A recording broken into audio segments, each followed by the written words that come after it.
श्रीकृष्ण गोविंद हरे मुरारे, हे नाथ नारायण वासुदेव।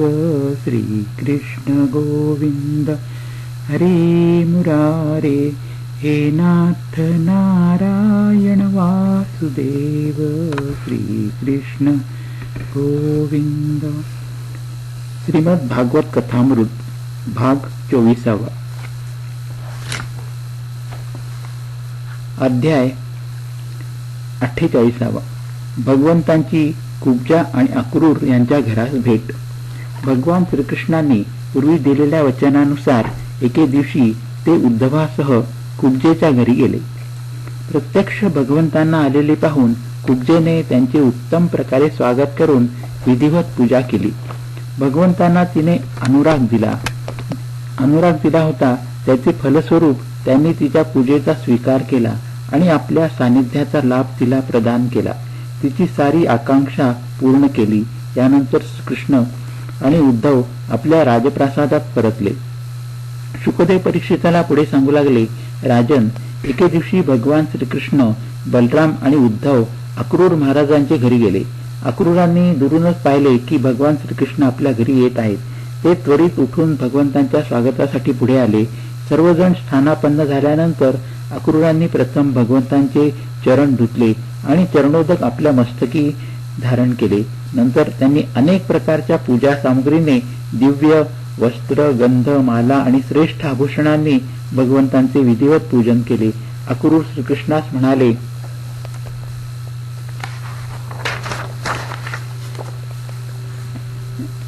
भगवन, ही अत्यंत आनंदाची गोष्ट आहे की आपण पापी कंसाला मारून यदुवंशास मोठ्या संकटातून वाचविले आहे आणि समृद्ध केले आहे।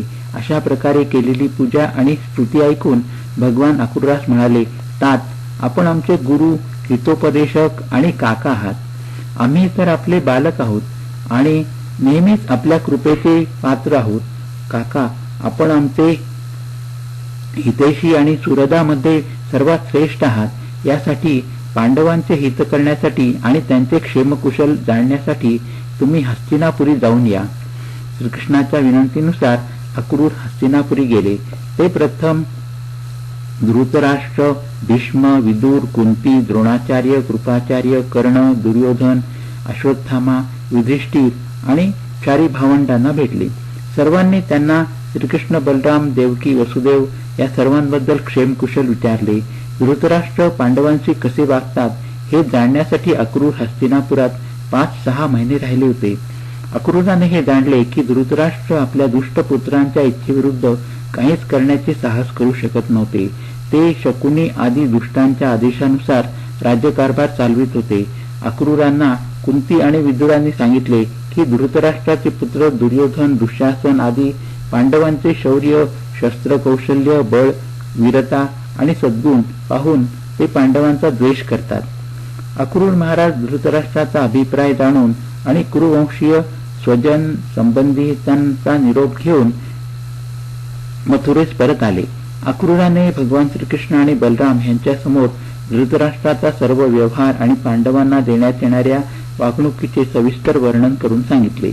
अक्रूर महाराजांना हस्तिनापुरी पाठवण्याचा श्रीकृष्णाचा मनातील उद्देश सफल झाला होता। येथे अध्याय 49 संपन्न झाला। अध्याय 50 जरासंघाशी युद्ध आणि द्वारकापुरीचे निर्माण। शुकदेव पुढे सांगू लागले, राजन, कंसाला 2 राण्या होत्या। त्यांची नावे होती अस्ती आणि प्राप्ती। त्या जरासंघाच्या कन्या होत्या। कंसाच्या मृत्यूनंतर त्या पित्याच्या घरी गेल्या। जावयाच्या मृत्यूच्या समाचाराने जरासंघ अतिशय दुःखी झाला होता, परंतु थोड्याच वेळात क्रोधाने तिळपापट झाला। त्याने निश्चय केला की पृथ्वीवर एकही यदुवंशी राहू देणार नाही। त्याने 23 अक्षौहिणी सेना घेऊन मथुरेस स्वारी केली। चारी बाजूने वेढा घातला। भगवंतांनी पाहिले की जरासंघाने सर्व अधीनस्थ राजांना जमा करून आणले आहे। श्रीकृष्णांनी ठरविले की युद्धात सर्वांना मारायचे आणि जरासंघाला सोडून द्यायचे, म्हणजे तो पुन्हा नवीन सेना घेऊन येईल आणि त्यांनाही मारता येईल। अशा प्रकारे पृथ्वीचा भार कमी होईल। असा विचार मनात चालू असतानाच 2 रथ आकाशातून खाली आले। त्या रथात युद्धाची समग्र सामुग्री तयार होती. श्रीकृष्ण आणि बलराम आपापल्या रथावर आरूढ झाले आणि ते मथुरेच्या बाहेर आले. भगवंतांनी आपला पांचजन्य शंख वाजवला. त्या भयंकर आवाजाने शत्रुपक्षातील सेनेच्या हृदयाचा थरकाप झाला. श्रीकृष्णांनी ज्यावेळी पाहिले की शत्रुपक्षाचे वीर त्यांच्या मर्यादित सेनेवर बाणांचा सतत वर्षाव करीत आहेत, जणू आकाशातील ढगातून पावसांचे थेंबच बरसत आहेत, त्यावेळी श्रीकृष्णांनी आपल्या बाणांनी जरासंघाची चतुरंगी सेना, हत्ती, घोडे, रथ आणि पायदळ नष्ट करून टाकले. बलरामांनी आपल्या मुसळाने अनेक नामवंत वीर यमसदनी पाठविले. अशा प्रकारे जरासंघाची जवळजवळ सारी सेना श्रीकृष्ण बलरामाने नष्ट करून टाकली. नंतर बलरामांनी जरासंघास बांधून आणले आणि त्याचा वध करणार इतक्या श्रीकृष्णांनी त्याला अपमानित करून सोडून दिले. श्रीकृष्णाच्या सेनेमध्ये कोणीही मारला गेला नाही. जरासंघाची 23 अक्षौहिणी सेना युद्धात मारली गेली. अपमानाने दुःखी होऊन जरासंघ मगध देशी परतला. या अपमानाचा बदला घेण्यासाठी जरासंघाने मथुरेवर 17 वेळा हल्ला केला. प्रत्येक वेळी तो प्रचंड सेनेसह येई आणि पराजित होऊन श्रीकृष्णांनी त्याला जीवदान दिल्यामुळे परत जाई. 18व्या वेळी युद्ध होणार होते. त्याच वेळी देवर्षी नारदांनी पाठविलेला वीर कालयवन 3 कोटी सेना घेऊन मथुरेवर चालून आला. याच वेळी जरासंघाने सुद्धा मथुरेवर स्वारी करण्यासाठी मोठी सेना घेऊन कूच केले होते. जरासंघाच्या स्वाऱ्यांमुळे मथुरेची जनता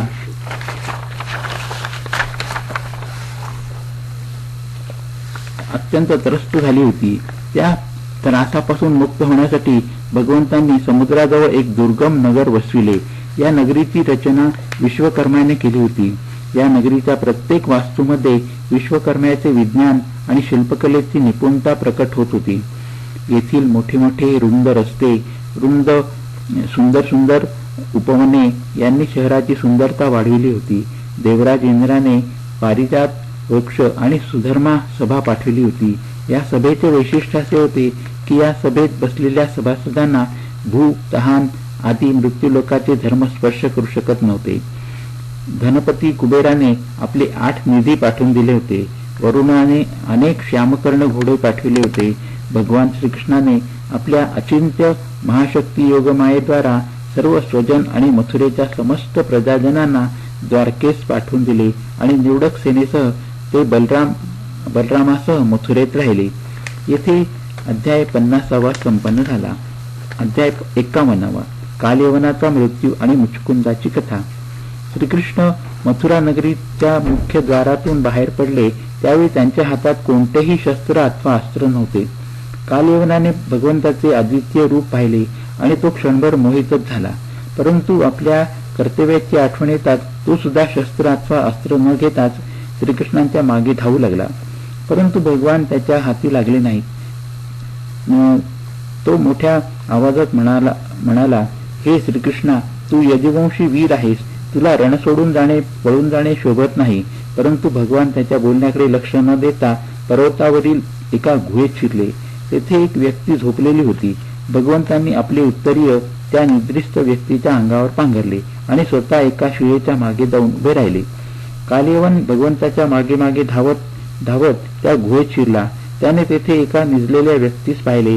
त्याच्या अंगावरील रेशमी वस्त्र पांघरलेले पाहून त्याला वाटले की भगवान श्रीकृष्ण थकून झोपले आहेत. कालयवनाने रागाने त्या निद्रिस्त व्यक्तीला लाथ मारली. त्या माराने तो झोपलेला पुरुष उठून उभा राहिला आणि इकडे तिकडे पाहू लागला. समोर कालयवन उभा होता. त्याच्याकडे पाहताच कालयवनाच्या शरीरास आग उत्पन्न झाली आणि त्यातच तो जळून भस्मसात झाला. परीक्षिताने शुकदेवाला विचारले, गुरुदेव, त्याची दृष्टी पडताच कालयवन जळून भस्मसात झाला, तो कोण होता? तो त्या पर्वताच्या गुहेमध्ये जाऊन का झोपला होता? शुकदेव म्हणाले, राजन, तो झोपलेला मनुष्य इक्ष्वाकुवंशी महाराज मांधाता यांचा पुत्र राजा मुचकुंद होता. तो ब्राह्मणाचा परम भक्त, सत्यप्रतिज्ञ, संग्राम विजयी आणि महापुरुष होता. एकदा इंद्रादी देवता असुरांमुळे अत्यंत पीडित झाले होते आणि भयभीत झाले होते. त्यावेळी त्यांनी आपले रक्षण करण्यासाठी राजा मुचकुंदाची प्रार्थना केली होती. त्याने ती मान्य करून असुरांशी युद्ध केले आणि देवांचे रक्षण केले होते. अनेक वर्षे सतत केलेल्या युद्धामुळे राजा मुचकुंद अतिशय थकून गेला होता. इंद्राने त्यास वर मागण्यास सांगितले. मुचकुंदाने देवतांना नमस्कार केला आणि गाढ निद्रेचा वर मागून घेतला होता. त्यावेळी इंद्राने म्हटले होते, तुला कोणी मूर्खाने उठविले असता तुझी दृष्टी त्याच्यावर पडताच तो जळून खाक होईल. मुचकुंद त्या पर्वताच्या गुहेमध्ये शांतपणे निद्रिस्त होता, परंतु मूर्ख कालयवनाने त्याला लत्ताप्रहार करून उठविल्यामुळे तो जळून भस्मसात झाला. याच वेळी भगवंतांनी समोर येऊन मुचकुंदास दर्शन दिले. मुचकुंदाने विस्मयचकित होऊन विचारले, भगवन, आपण कोण आहात? कमलाप्रमाणे सुकुमार चरणांनी आपण येथे का विचरण करीत आहात? माझे नाव मुचकुंद आहे आणि मी इक्ष्वाकू वंशीय महाराज मांधाता यांचा पुत्र आहे. आता मला ज्याने उठविले त्याच्या पापांनीच त्याला इथे खेचून आणले असेल. मुचकुंदाचे वक्तव्य ऐकल्यावर भगवान म्हणाले, मुचकुंद, ब्रह्मदेवाच्या प्रार्थनेमुळे मी धर्माचे रक्षण आणि पृथ्वीचा भार उतरविण्यासाठी यदुवंशात वसुदेवांच्या घरी जन्म घेतला आहे. मी आता वसुदेव पुत्र श्रीकृष्ण आहे. तुझ्या दृष्टिक्षेपाने जो जळून भस्म झाला तो कालयवन नावाचा एक असुर होता. माझ्या प्रेरणेने तो या गुहेत आला. भगवंताचे वक्तव्य ऐकल्यावर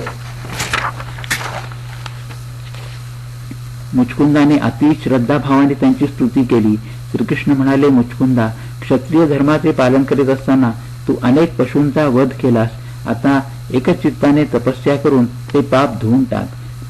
पुढचा जन्म तुला ब्राह्मण कुलात मिळेल. त्यावेळी तू समस्त प्राण्यांचा हितैषी होशील आणि मला विशुद्ध विज्ञान घन परमात्म्यास प्राप्त करून घेशील. येथे अध्याय 51 समाप्त झाला. अध्याय 52 द्वारकागमन. श्री बलरामांचा विवाह. श्रीकृष्णासाठी रुक्मिणीचा संदेश. शुकदेव पुढे परीक्षिताला सांगू लागले, राजन, भगवान श्रीकृष्ण मुचकुंदास वर प्रदान करून मथुरा नगरीस परत आले. परंतु मथुरा नगरी म्लेच्छ सेनेने वेढली होती. श्रीकृष्णांनी म्लेच्छ सेनेचा संहार केला आणि मथुरेकडे निघाले. परंतु त्याच वेळी जरासंघ आपले 23 अक्षौहिणी सैन्य घेऊन बलराम आणि श्रीकृष्णावर चालून आला. त्यावेळी श्रीकृष्ण आणि बलराम रणातून पळून गेले. त्यांना पळून जाताना पाहून दुष्ट जरासंघ हसू लागला आणि रथ घेऊन त्यांचा पाठलाग करू लागला. त्यावेळी दोघे बंधू अति उंच अशा प्रवर्षण पर्वतावर चढले आणि एका गुहेत लपून बसले. जरासंघाने त्यांना शोधण्याचा खूप प्रयत्न केला, परंतु त्याला त्याचा पत्ता लागला नाही. त्यावेळी चिडून त्याने संपूर्ण पर्वतालाच आग लावली आणि त्यात दोघे बंधू जळून गेले असतील असे जरासंघाला वाटले आणि तो आपल्या सेनेसह परत मकर देशाला गेला. श्रीकृष्ण आणि बलरामांनी प्रवर्षण पर्वतावरून खाली उडी घेतली. त्यावेळी त्यांना जरासंघ अथवा त्याच्या सेनेने कुणीच पाहिले नाही. तेथून ते द्वारकेस परत आले. शुकदेव परीक्षिताला पुढे सांगू लागले, राजन, बलरामांचा विवाह अनर्थ देशाचा राजा श्रीमान रैवत याची कन्या रेवती हिच्याबरोबर झाला होता. भगवान श्रीकृष्णांनी विदर्भ देशीची कन्या रुक्मिणीस स्वयंवरात आलेल्या शिशुपाल, शाल्व आदी राजांना हरवून रुक्मिणीचे हरण करून तिच्याशी विवाह केला होता. परीक्षिताने गुरुदेवांना विचारले, भगवन, परमसुंदरी भीष्मक नंदिनी रुक्मिणीस श्रीकृष्णांनी कशा प्रकारे जिंकून आणले ते थोडे विस्ताराने सांगा. शुकदेव म्हणाले, राजन, भीष्मक महाराज विदर्भ देशाचे अधिपती होते. त्यांना 5 पुत्र आणि 1 कन्या होती. सर्वात मोठ्या पुत्राचे नाव होते रुक्मी आणि 4 लहान त्यांची नावे होती रुक्मरथ, रुक्मबाहू, रुक्मकेश आणि रुक्ममाली. या 4 भावंडांना 1 बहीण होती. तिचे नाव होते रुक्मिणी. ज्यावेळी तिने श्रीकृष्णांच्या सौंदर्य, पराक्रम, गुण आणि वैभव याबद्दल प्रशंसा ऐकली होती, त्याच वेळी तिने निश्चय केला होता की तिच्यासाठी श्रीकृष्णच अनुरूप वर आहेत आणि त्यांच्याशीच विवाह करायचा. भगवान श्रीकृष्णांनी हे जाणले होते की रुक्मिणीमध्ये मोठे सुंदर सुंदर लक्षणे आहेत. ती परम बुद्धिवान असून उदारता, सौंदर्य, शील, स्वभाव आणि गुणांमध्ये अद्वितीय आहे. म्हणून रुक्मिणीच भगवंतांना अनुरूप आहे. म्हणून रुक्मिणीशीच विवाह करण्याचा त्यांनी ठाम निश्चय केला होता. रुक्मिणीचे माता पिता, 4 धाकटे बंधू या सर्वांची इच्छा होती की रुक्मिणीचा विवाह श्रीकृष्णाबरोबर व्हावा. परंतु सर्वात श्रेष्ठ बंधू रुक्मीची इच्छा होती की रुक्मिणीचा विवाह त्याचा मित्र शिशुपाल याचबरोबर व्हावा आणि त्याने तशी तयारी सुद्धा केली होती. त्याला कोणी विरोध करू शकत नव्हते. यावेळी रुक्मिणीने बराच विचार करून श्रीकृष्णांच्या नावे एक संदेश लिहून एका ब्राह्मणाच्या द्वारे शीघ्र गतीने द्वारकेस श्रीकृष्णांकडे पाठविला. त्या पत्रात तिने प्रथम भगवंतांची स्तुती केली होती. नंतर आपली त्यांच्याबरोबर विवाह करण्याची इच्छा प्रकट केली होती. परंतु तिच्या ज्येष्ठ बंधूने तिचा विवाह शिशुपालाबरोबर करण्यास ठरविले आहे. अशा परिस्थितीत श्रीकृष्णांनी येऊन सर्व राजांचा पराभव करून तिला द्वारकेस घेऊन जावे. लग्नाच्या एक दिवस अगोदर नववधू कुलदेवीच्या मंदिरात दर्शनास जाते, त्यावेळी तिला घेऊन जावे अशी कळकळीची विनंती त्या पत्रात तिने केली होती. हा संदेश वाचून भगवंतांनी आपल्या सारथ्यास त्वरित रथ सज्ज करण्यास सांगितले. स्वतः शस्त्र अस्त्रांनी सज्ज होऊन त्या ब्राह्मण देवास रथात प्रथम बसवून नंतर स्वतः बसले. रथ द्रुतगतीने चालला होता. एका रात्रीतच ते विदर्भ देशात येऊन पोचले. त्या ब्राह्मण देवाने श्रीकृष्णाच्या आगमनाची वार्ता रुक्मिणी सांगितली. तिने आनंदाने आपल्या गळ्यातील मोत्याची माळ त्या ब्राह्मणास बक्षीस दिली. ज्यावेळी भीष्मक महाराजांना कळले की श्रीकृष्ण आणि बलराम आले आहेत, त्यावेळी त्यांनी तुरही, भेरी आदी वाद्यांच्या गजरात त्यांचे स्वागत केले आणि मधुपर्क, निर्मल वस्त्र, उत्तम भेटी देऊन विधिवत पूजा केली. त्यांना राहण्यासाठी समग्र सुखसोयींनी परिपूर्ण असा निवासस्थानाची व्यवस्था केली होती. ज्यावेळी लोकांना कळले की श्रीकृष्ण स्वयंवरासाठी आले आहेत, त्यावेळी त्यांच्या दर्शनासाठी लोकांची गर्दी झाली. याच वेळी रुक्मिणी नववधूप्रमाणे नटून थटून आपल्या कुलदेवतेच्या दर्शनास निवडक रक्षकांसह निघाली. जाताना ती मनात प्रेममूर्ती श्रीकृष्णांचे चिंतन करीत चालली होती. ती स्वतः मौन होती, परंतु सर्व बाजूने तिला माता सखींनी वेढले होते. त्यावेळी मृदुंग, शंख, ढोल, तुरही, भेदी आदी वाद्ये वाजू लागली. रुक्मिणीने मंदिरात यथाविधी पूजा करून पार्वती मातेस श्रद्धापूर्ण भावाने नमस्कार केला आणि आपला विवाह श्रीकृष्णाबरोबरच व्हावा अशी आर्त भावाने प्रार्थना केली. पूजा समाप्त होऊन मंदिराच्या बाहेर अत्यंत मंद गतीने ती येत होती. तिचे ते दैवी सौंदर्य पाहून आजूबाजूस उभे असलेले रक्षक, सैनिक, राजे आदी मोहित होऊन गेले. त्यांच्या हातातून शस्त्रे गळून पडली. तितक्यात त्या गर्दीतून एका सजविलेल्या रथात बसून श्रीकृष्ण मंदिराजवळ आले. त्यांनी रुक्मिणीस उचलून आपल्या रथात बसविले आणि शेकडो राजे सैनिकांच्या मधून आपला रथ घेऊन ते द्वारकेकडे जाण्यास निघाले. त्यांच्याबरोबर बलराम आणि यदुवंशी सेना सुद्धा निघाली. श्रीकृष्णांनी रुक्मिणीस रथात बसून सर्व राजे आणि सेनेच्या मधून नेले. ही बातमी स्वयंवरास आलेल्या समस्त राजांना कळाली. शिशुपाल, जरासंघ आदी राजे अत्यंत क्रोधायमान झाले.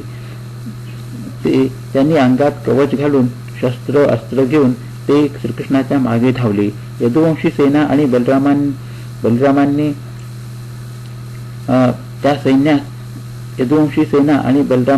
त्या सैन्यास आपल्या बाणांनी जर्जर केले. अनेक सैनिक त्यांचे घोडे, हत्ती यांना मारून टाकले.